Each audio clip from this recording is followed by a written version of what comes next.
This meeting is being recorded. Cartrell, what do you think about the coming elections in politics? It's going to be an even bigger shit show than 2020 because now you got DeSantis, Trump. You know he's gonna run again. You know Biden, of course, gonna run again. He's the president. He has to. I don't know. Well, yeah, Biden's definitely going to run, but it's just going to be covered up through a lot of advertising. I always used to think he might croak halfway through, and then Kamala Harris would take over, but then that means there would have to be another vice. So technically, Harris is running the show and not Biden, and that kind of makes things really weird because you kind of know Harris as being a subtle right-wing candidate who labels herself as a Democrat. Just remember, she's a prosecutor and she has very much the same values as the Bush family does. The issue is she's just hiding the fact behind that she's a woman, I guess Indian American, and but again, I'm pretty sure if she ran as a Republican, she wouldn't be successful. But being a Democrat, it's a better power move. So I really think that's really behind the Biden regime is the subtle George Bushian fake Democrat party. Yeah, like I'm not sure who's going to run on the Democrat side. It's too early to tell at this point. It's going to be Biden again, but again, if he dies halfway through, then it's going to be Harris and whoever, or just why would Biden, who's going to replace Cory Booker? It seems a little too random. But yeah, for Republicans, you could say DeSantis. I think he might throw his hat in the game. Trump will just be there just for extra money. But it could be Marco Rubio. I don't even know. It could be like someone you're not thinking about at the current moment in time. I'd say a lot. Could be maybe Lauren Boebert or Major Taylor Greene.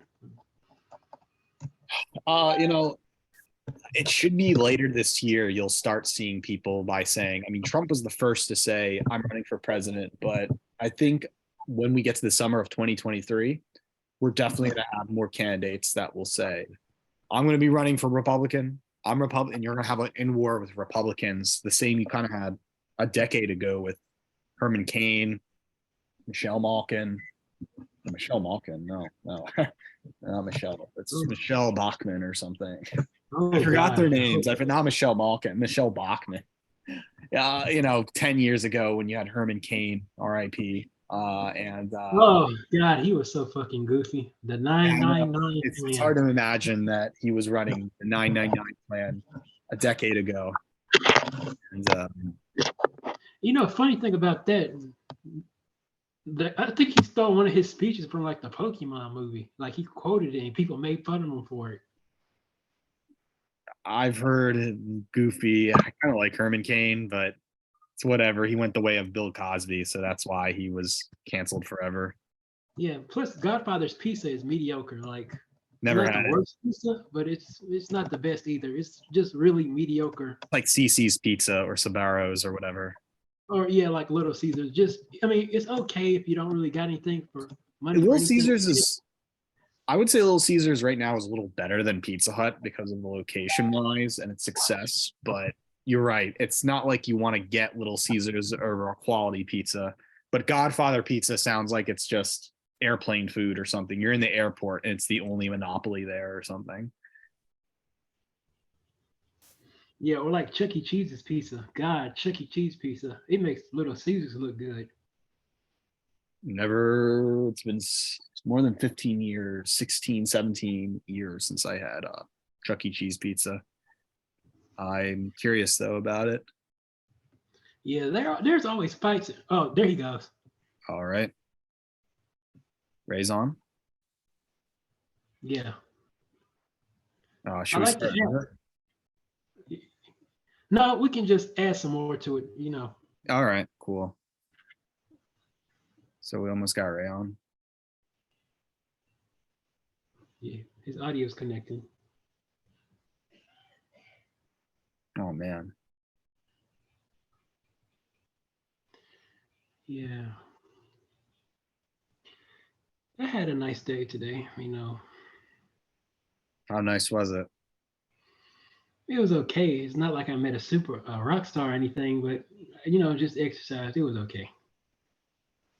I just went out, had Nation's Giants Burgers, Daly City. I'm in Westlake.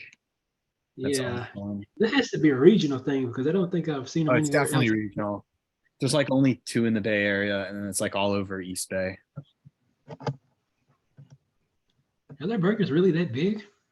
It's okay, not the biggest. I would say the same size as Five Guys, but a little more. I like Five Guys. My only problem with them is that they're too expensive compared to the other burger places. Overrated for sure. Peanut oily kind of taste. That's well. Besides, you have In-N-Out Burger, and In-N-Out Burger is the Cali favorite. Yeah, but we don't have In-N-Out Burger where I'm at. We got Five Guys and Red Robin, and we got Red Robin. Yeah, Red Robin, definitely. yeah, we got a dang, what's that other place? We got Culver's, which sells like butter burgers. Culver's is actually unique. That's like Wisconsin brand butter. Yeah, Butter bread. we also Culver's is we really also good. we also got Hardee's, but I think they just recently closed that down. Yeah, Carl's Jr. or Hardee's. But yeah, Culver's. Oh, we also got Whataburger. That's like a Yeah. Texas burger joint. Yeah, it's this like region. South. Yeah, what I had it once. Pretty good Whataburger. I mean, their burgers and fries are pretty good, especially when you got it on like the toast, the Texas toast. That's delicious. Sounds good. You ever been to Texas? I have like once. Passed through it. Unfortunately have touched Louisiana. Unfortunately, I've You been to fortunately Louisiana? been to New Orleans. So Did you go during Mardi Gras? That's the best time to go. it was years ago. It was more like a family thing, but it was really bleak near Avery Island.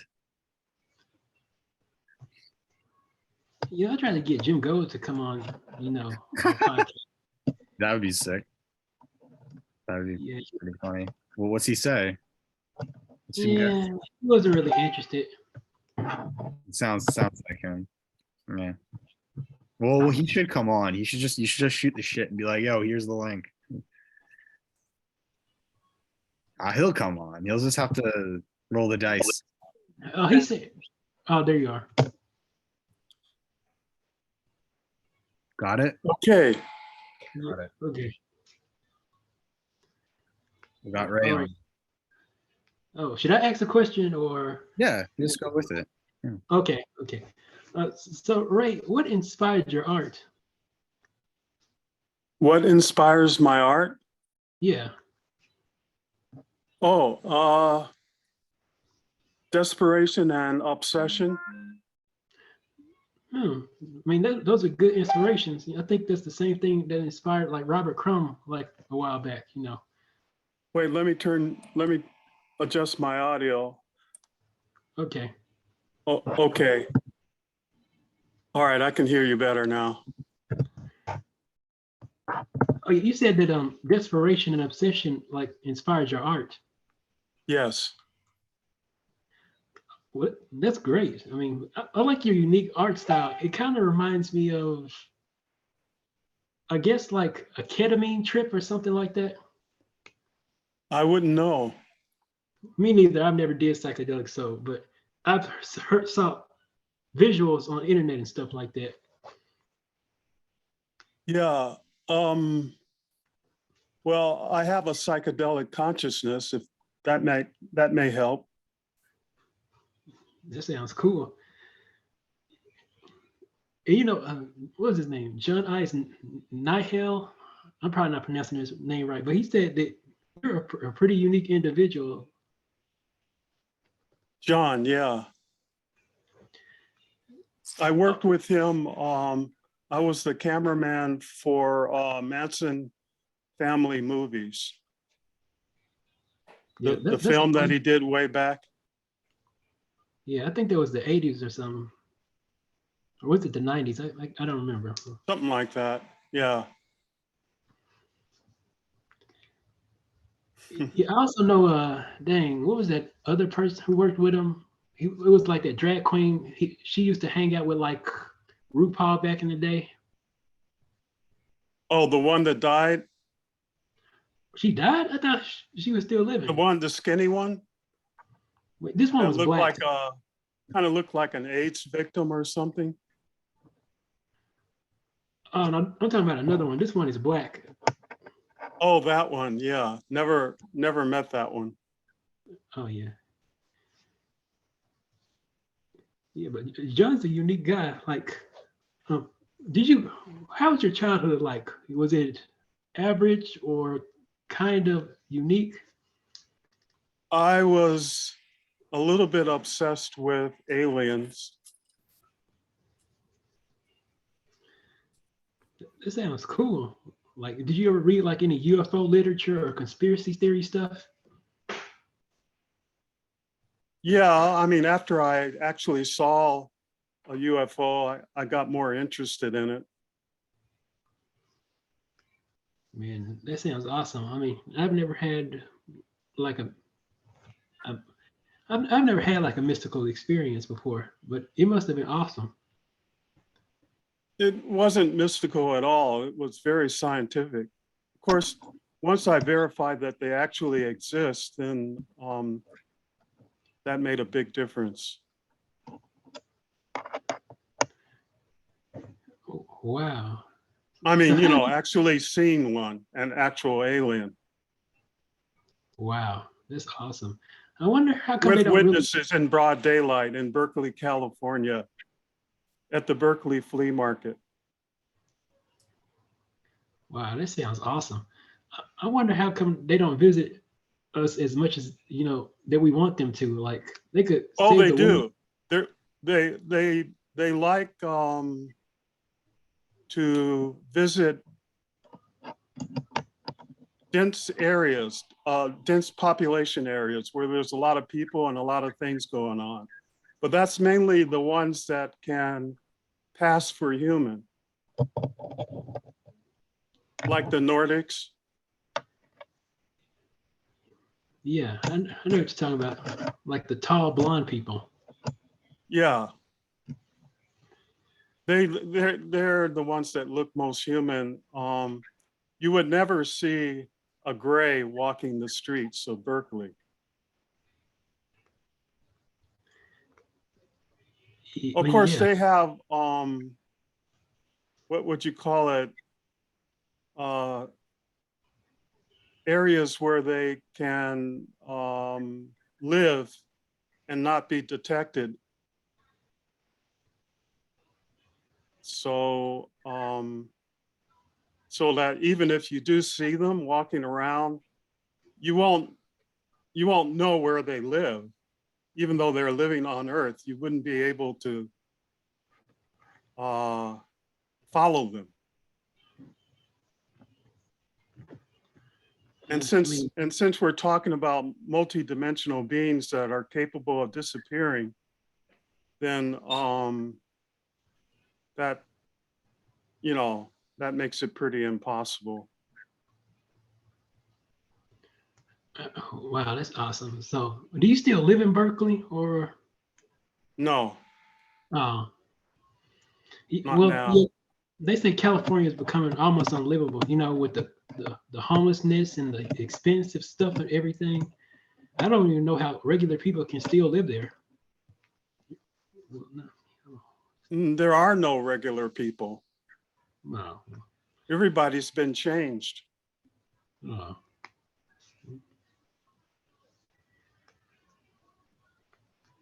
Wow. Uh, so I'd like to ask, how'd you meet John? Berkeley Flea Market. Oh, No, actually, the very first time I put a notice up at a bulletin board at a laundromat, and he saw it, and he and his friend decided to come to our meeting of the Cosmic Brain Trust. That was the organization that was, we were publishing underground comics back then. Mainly, let's see, I'm supposed to be prepared. Oh yeah, this one.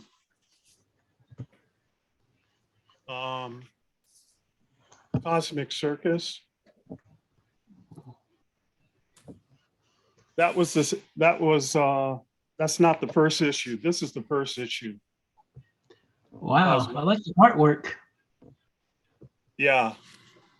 And my style changes a lot.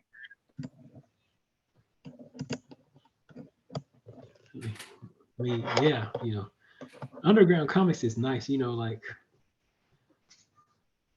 I remember like reading like Robert Crumb when I was like, I think I was like in middle school or something. Yeah, I did a satire, like a parody of Robert Crumb. He was,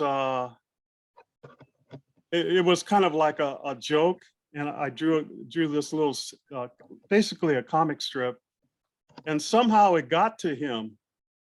He saw it, and his comment was he thought it was funny, and that really made my day. I mean, yeah, you know, like he's a legend, you know.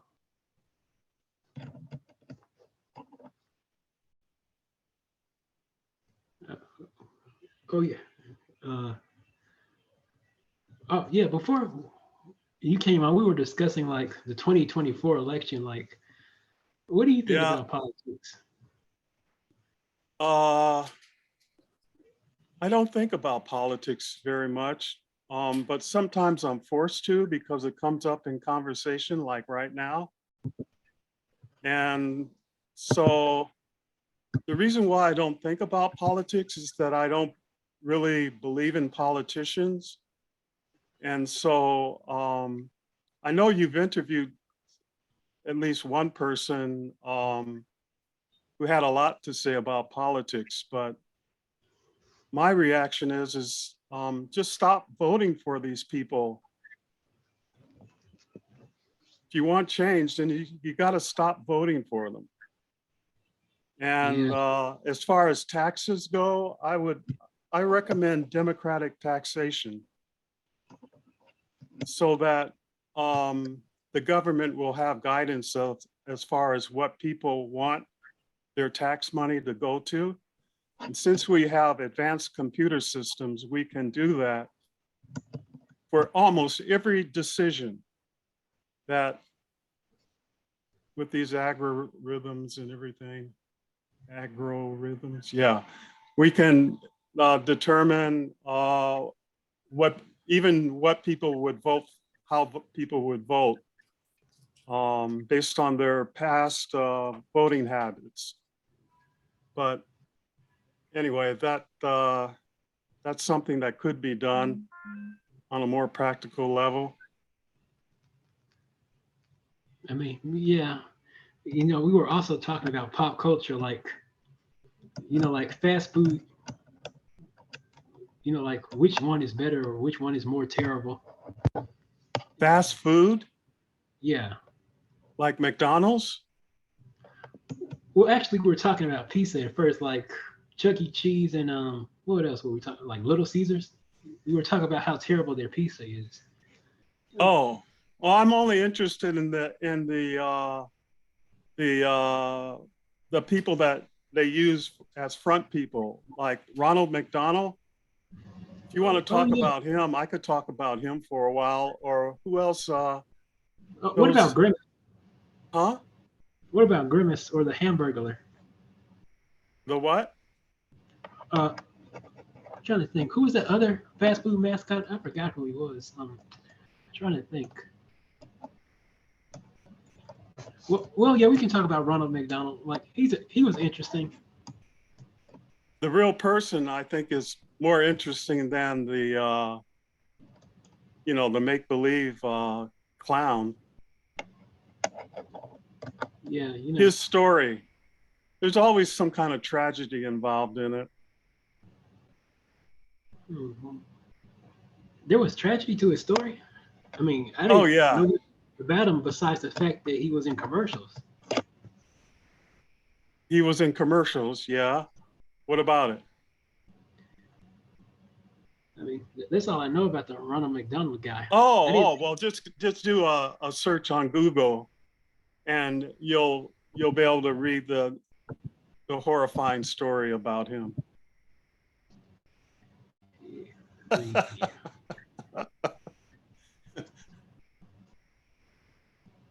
Yeah. Wow, I mean, I didn't know all this stuff about him, but trying to see. Willard Scott. He says he was played by a guy called Willard Scott. Willard Scott? Says he was. Says, Oh, I heard he died recently. well, like 2 years ago. He died 2 years Yeah, ago? yeah, he passed away, but he did a lot of stuff though. Like Yeah, he he also did. played like Bozo the Clown. Which clown? Bozo. Oh, Bozo. Yeah. Yeah, I remember him. Do you remember Howdy Doody? Well, yeah, I have a memory of Howdy Doody. I mean, I never saw him when I was a kid. That was before my time, I guess. But yeah, Howdy Doody he's an icon, or it's an icon, or they are. It's like usually more than one person involved in the creation of that propaganda. Yeah, you said you had a psychedelic mind, which I find interesting because Well, yeah, because I have these lucid dreams. And then I started experimenting with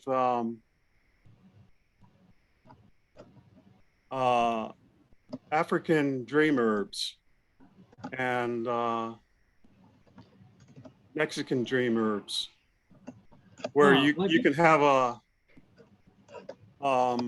lucid dream while you're awake, and that opened up a lot of possibilities. wait, have you ever tried Blue Lotus? It's like an Egyptian, like I guess you could call it a psychedelic. Like it's kind of gives you the feeling that ecstasy would, and it also makes you have like real lucid dreams. Oh yeah, I don't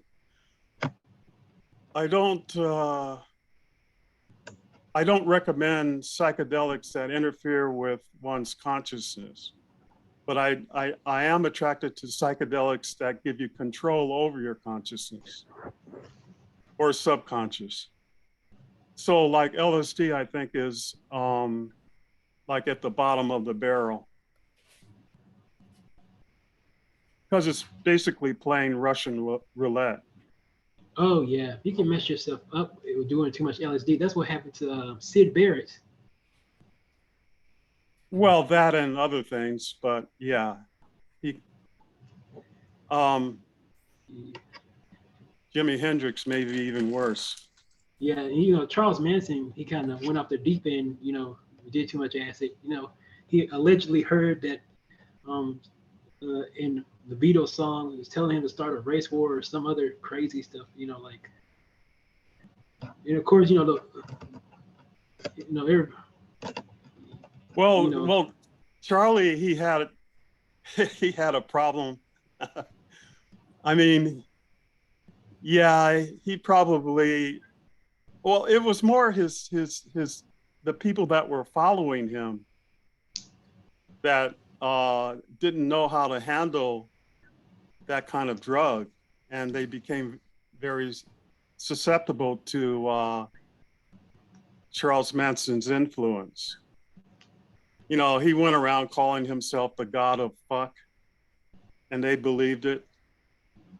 So they did anything that he wanted them to do. Then it got to the point where he didn't even have to say anything. So they thought that they were getting signals from him to do certain things, which may or may not have been true.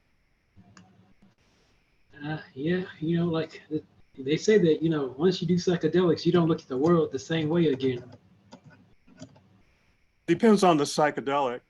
Marijuana is a psychedelic, and I don't think it's changed me that much. Yeah, but I'm talking about like the heavy duty stuff, like like ketamine or shrooms or DMT, stuff like that can really change your viewpoint.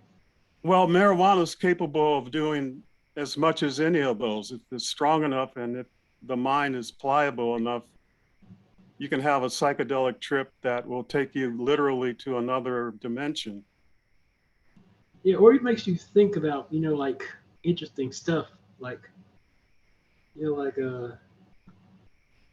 someone I someone I know once experimented with CBD, and they said that they listened to Charles Manson's music and they thought in their head in another universe Charles Manson could have been a teen pop star. So that's one example, I guess. Ah, wow. That's interesting. I actually haven't seen aliens in the Bay Area yet, so I can't really say. I'm in Daly City though. You got to know what to look for because they have a very interesting way of not being seen. Because they can walk among us. Like what happened to me was I was at the Berkeley flea market selling my books and whatnot. And my friend and I, we were just standing there, and right in front of my stand, I had a poster of the Lazar, is it Lazar scout ship, a poster of it. And but that was just by chance. And then I had also a model of a scout ship saucer dangling from a pole. But anyway, we're just standing. It was a nice day, a lot of people around, much more than nowadays. It's almost dead now. But at a distance, I saw this real tall person and like about 7 feet tall. And I said to Anton, I said, Anton, he said, yeah, look at that guy over there. But hold on, the host's unable to receive your request to record. I need your permission your manual permission to record this conversation. Oh wait, on your behalf or? Yeah. Hold on a second.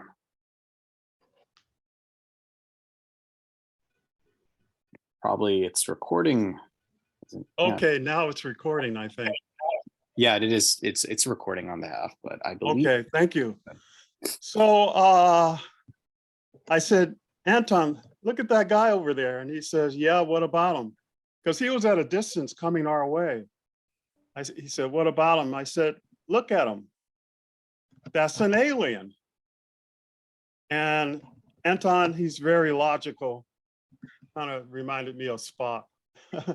But anyway, he says, well, he is very unusual looking. And so he came up. He was looking around. He was looking up at the sky, this tall person, looking up at the sky, looking at the ground, looking left and right. People were going by him and not really reacting, which I thought was interesting. And even Anton, he probably wouldn't have even said anything, but anyway, he came up to the stand and he looked at me, and then he looked at the poster in front of us. Then he looked at me, then he looked at the poster, and he looked at me again. And then he started doing these weird hand movements, his hands and his arms were going back and forth, and he was going up and down like this, kind of robotic, but definitely it was a organic being. And then his legs were moving back and forth like he was hesitating. He couldn't decide what to do. And he was going like this too, with his torso. And then he just suddenly took off. And then he was going quickly through the aisle away from me. And I said, Anton, I'm going to follow that guy. And I assumed it was a guy. It looked like a guy, sort of. And but when I was looking at him right before he took off, I looked close at his face, and he had sort of like these ridges on the side of his head, going down like that. These ridges, almost like that Worf in Star Trek.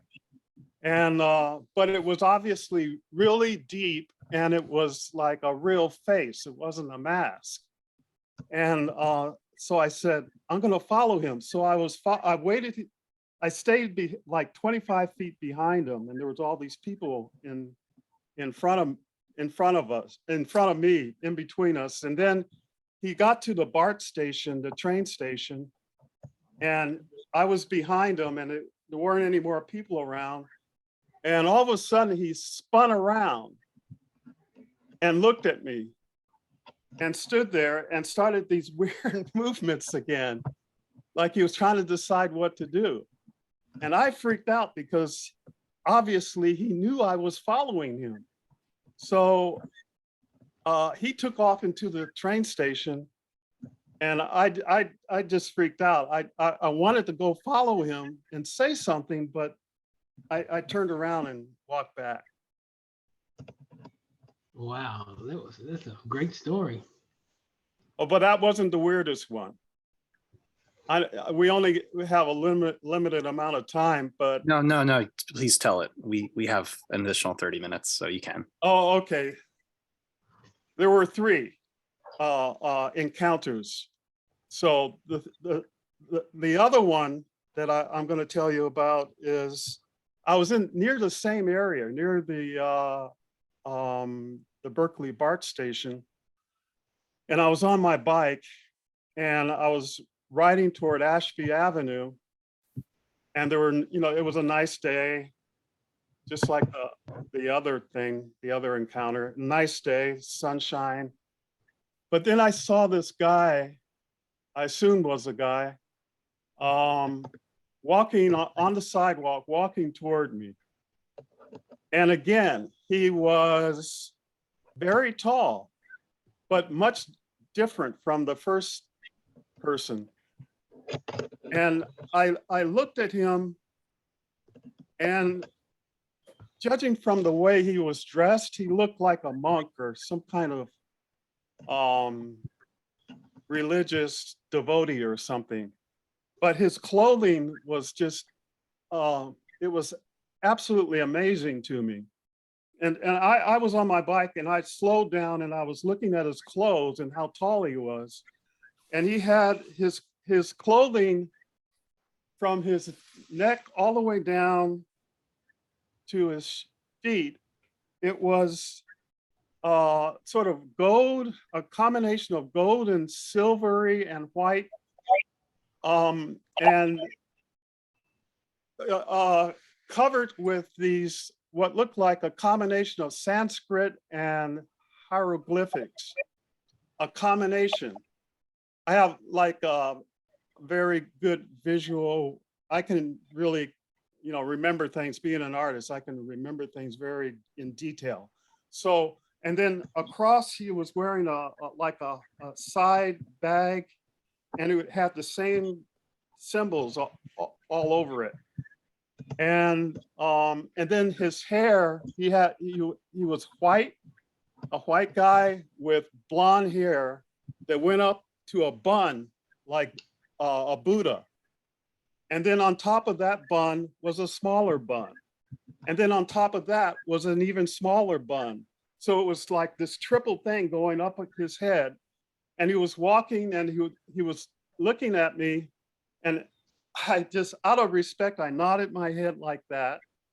And I was going to just ride on, pedal away. But as I got closer to him, he stopped walking, and he was sort of turning. As I was about to go past him, he was turning his body to have direct contact with me and to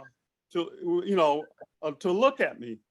And I looked at his face, and his face, the first thing I noticed, like, there were no lines, there were no pimples, there was no, I mean, his face looked like it was almost plastic, but it was a real face. And then I looked at his eyes, and he was staring right at me, and he had blue eyes, but the white part was getting brighter and brighter and brighter. And to the point where all I could see was the outline of his iris, the white part, just the outline, and the blue was completely gone. That turned white too. So his eyes were glowing. And as I looked at him, this is all, I was still moving on my bike very slowly. So this all happened in very fast. And I was looking at him, and his eyes became so bright, and then they seemed like they were projecting out of his head, just the image of his eyes projecting out of his head and went into my mind. And I could see his eyes inside of my head, like a dream, yeah, or something. And then I got this impression. It was like it wasn't words, but it was just this emotion or something of curiosity. And then I just snapped my head back away. I turned my head away, and because I was about to crash into this parked car, and these cars were driving past me. So I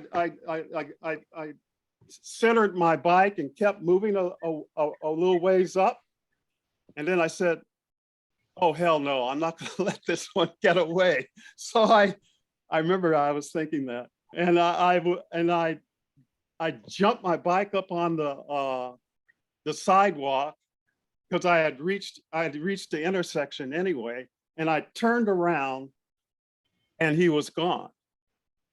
And I rode my bike right back to the same spot. I couldn't see him anywhere. All there was nearby was a liquor store. So I went into the liquor store and I said, "Did you see some tall guy come in here or walk by?" He said, "Nope." And then the only other place was a restaurant. So I went to the restaurant and I said, did anybody come by here in the last 5 minutes? And they said, no, it was this young guy and his little brother. And then I said, okay. And then I sort of knew their dad, but I went back later to talk to the guy, and I said, if you see anyone that looks like, tall and everything, let me know. And so a month later, I went back and I said, did you see anyone? And he said, no, we didn't see anyone like that. And no, he said, I didn't see anyone like that, but my little brother did. So I talked to the little brother and I said, well, what did you see? I'll pay you for any description, and all that. And he said, well, yeah, I saw someone that was tall like that with the hair going up like that. It was at the Buddhist food program that they had on Sunday. And I said, you did? And I said, what was it? Did he have blonde hair and blue eyes and all this? He said, no, he didn't look like that. But the difference was he wasn't white, he was black. And I said, black? And he said, yeah, he was a black man, but he had the hair and he was real tall just like you said, but he was a black man. And I said, well, did you look at his eyes? And he said, no, I was afraid to. And I said, well, here, I'll pay you something for that. And he said, no, I can't take any money. My dad wouldn't want me to. So that was the end of the story. Wow. That's so cool. And so that inspired me to do this book, Strangest Story Ever Told. Strangest Story Ever Told. And that sort of like gets into that whole alien thing. And then I went further. The most recent book is this one called Cosmics. And it's much bigger, but it describes some of that material that I described and some other things. Wow, man, that's awesome. You know, like I said, I like the art design. It's very colorful. Oh yeah, thank you. Yeah, so, and there you have it. That's my whole life. Yeah, we were also earlier having a discussion about, you know, simping, and I made the argument that everybody simps to one degree or another. Like, to one degree or another, everybody sucks up to everybody. You know, like. Yeah. Good. I should say one thing that about that whole finish up that alien thing is that people wonder why, well, how come you saw this and nobody else has seen anything? And I say, well, there's some kind of programming going on, because most people, when they see something like that, they just keep walking. And why is that? And I think that it may be some kind of mind control going on, or because one time I saw a guy, he was well known. He wrote a biography of Jack London. He was well known. He would walk the streets of Berkeley, Telegraph Avenue a lot, and everyone sort of ignored him like he wasn't there. But the guy's freaking face was melted. He was in this accident and his face was melted. And people would walk by him like he was an ordinary guy. I think they would purposely ignore him. And I was afraid to say anything to him, because why would I be the guy to talk to this guy?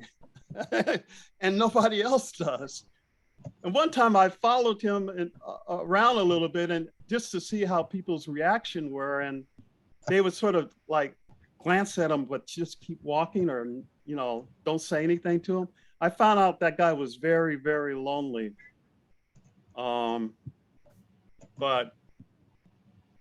it was like something out of a horror movie. Even worse, it was real. Wow, I mean, that sounds crazy. Yeah, Telegraph Avenue, it was known for attracting a lot of colorful people. That's a colorful way of putting it. Yeah, definitely. Yeah, like you know, Hate Man, who he passed away a couple of years ago. Yeah, I met him. I was confused by him. they had to translate what he was telling me so I could understand what he wanted me to do. All he wanted me to do was to say, I hate you. But that was just, it blew a fuse in my head, you know. I got so confused. Yeah. I mean, yeah, you know, like, man, I'm trying to think, who is that comic book artist? You know, he's homeless and he was on Telegraph Avenue. I forgot his name, but Ace Backwards? yeah, him. Yeah. Yeah, he made like a calendar of Telegraph Avenue. Yeah, Bruce Duncan wanted me to be in that calendar, but he insisted he wanted to do a photo of me at the free meal program that was at the church indoors. And I said, I don't want to be in a picture of me in this place. I don't really, I hardly ever come to this thing. Why can't we go outside? Why can't we do something a little more interesting? But he insisted that I be, among these street people. And I wasn't really a street person, but it kind of like the photograph would say that I am in a way, and I didn't want to do that. And that was the only thing he wanted to do. And so I never was I was always on the outside of all that stuff anyway. I was always the outsider. So yeah. I mean, But anyway, there's so much going on now that there's so many different things to talk about. It's amazing that people can get bored. I don't understand that. Even in conversations, even online on Facebook, everything, it's like it's not like the way I grew up, where I don't know, it just seems strange. So I guess that means it's almost time for me to go away now.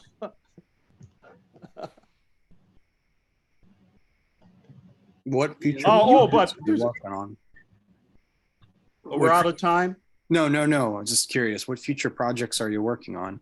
I was going to mention that. Do you know anything about Afrofuturism? A little bit. Well, that's what people are, people like Black people that I can talk to. They're kind of into that.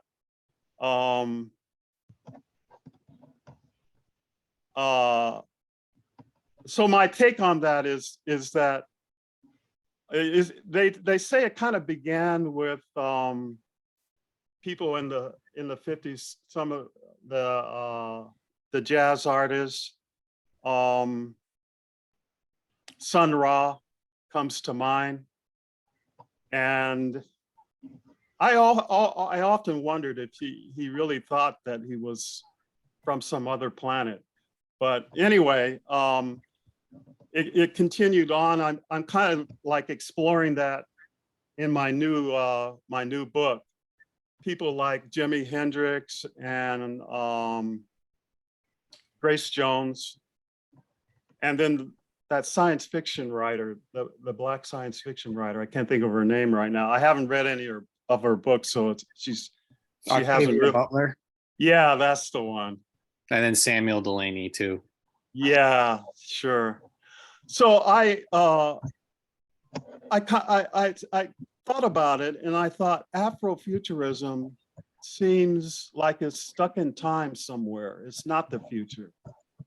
What is the future is that it has to evolve. And my idea is for it to evolve into Black futurism, because Black futurism isn't focused so much on Afro-American culture. Black futurism can also incorporate the Aborigines and other races that are Black, but not necessarily directly from Africa or rooted in Africa's culture. So, but then I thought, but that's where it could lead, but then there's something beyond that. And beyond Black futurism is natural futurism. And natural futurism involves a concept that would incorporate science and other cultures and other, everything becomes, in other words, it's no longer necessarily just science fiction. It can incorporate nature, but nature becomes like on a mystical level, so that nature and science fiction and science and all these influences and cultural influences can unite. And I think the world would be better off if we can evolve ourselves to the point where there is no the fantasy becomes reality, and it'll be a much better world. Thank you very much. Yeah, I mean, that's great. I wonder, have you heard about the Black Panther movies? Because that's kind of like Afrofuturism. The Black Panthers, yeah.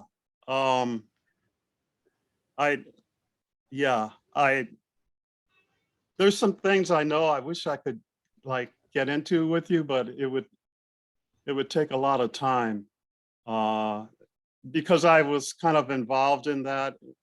I've been involved in a lot of different movements and religions and so forth, the Hare Krishnas, the Catholics, the Protestants, witchcraft, sorcery, Aleister Crowley, all the fun stuff.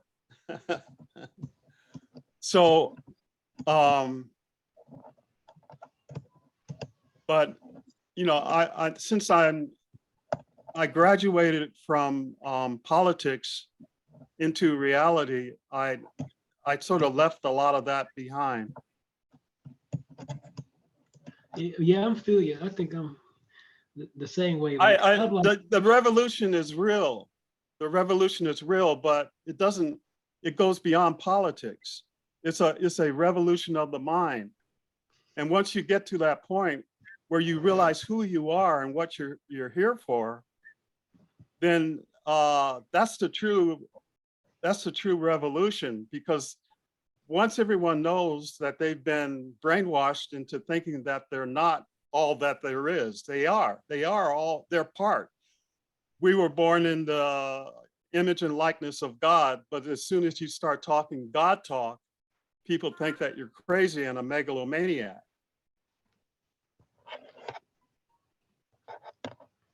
I mean, yeah, I think on the same way. Like, I've recently lost all interest in politics. It just seems like it's a waste of time. It's like, at the end of the day, I mean, who cares? It's like, are you gonna have like a political convention in your graveyard? Nope. So you only get one chance at it. So who cares?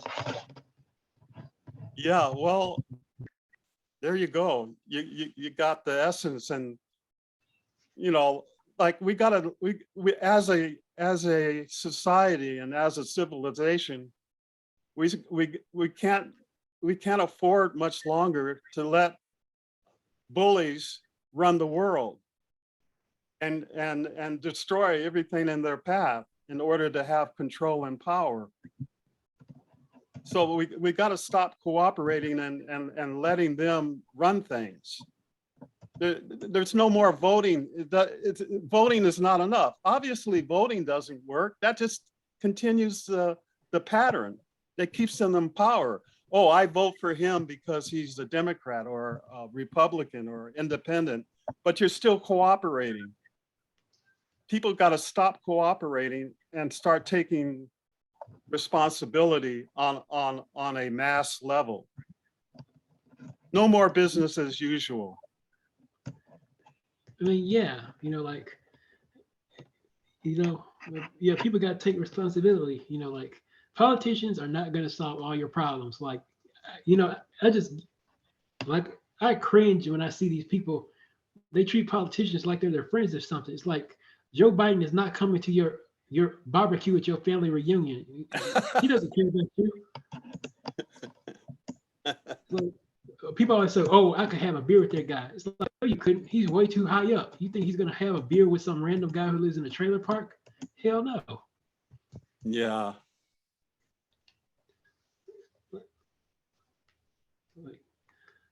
So, well, golly, I mean, there, in this book, this latest book, so that this guy, he becomes, there's this kid, he's like the typical Berkeley student. Originally, in my original story, he was called The Student, and I made it into a graphic novel. But the book is based on called The Last American Novel. Was a graphic novel, but it was an actual novel that just was illustrated. That was back in 1985, which is, I think I have, yeah, here it is. Wow. Last Nice. American Novel. Ooh, ooh. Yeah, so what happens is he, at the end of time, at the end of the universe, after Kali devours the universe and there's nothing but nothing, this same person who was this kid, in a Berkeley student, he survives, he goes through all these different experiences, the 7 wonders of the universe. And at the end, his consciousness somehow survives the destruction of the universe. And he comes through it. And then his consciousness is reborn in another universe. So in the previous universe, when he was a student at Berkeley, he was this white kid. But in the new universe, he's this black kid or baby. And he has this memory of being a white guy in the previous universe. And he has all these thoughts from the previous universe, but all the people in the new universe are black. And so they're wondering why he's acting like this strange person. Why is he trying to get us to do all these things that the white people did in the other universe that are foreign and, you know, that have nothing to do with the new universe but this kid, he looks at himself and he's black. He's no longer white, he's black now. So he's kind of confused, you know. It's like, what if you were a white guy born in a black universe? So he's kind of like a stranger in a strange land, and or the man who fell to the black earth.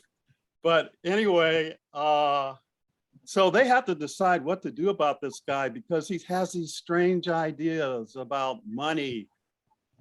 I mean, what is this money you keep talking about?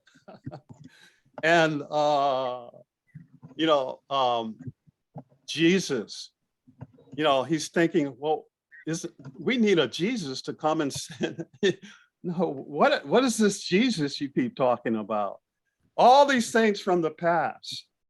And he thinks he should perhaps bring them to the new earth, the black earth.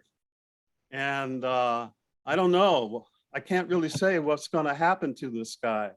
They may just string him up or something. Yeah, that sounds like that blaxploitation movie that they had in the 80s. I don't know what it's called, like The Last American Brother or something. Like this black man becomes like an alien. I mean, no, it's an alien that becomes like a black dude in America. Yeah, yeah.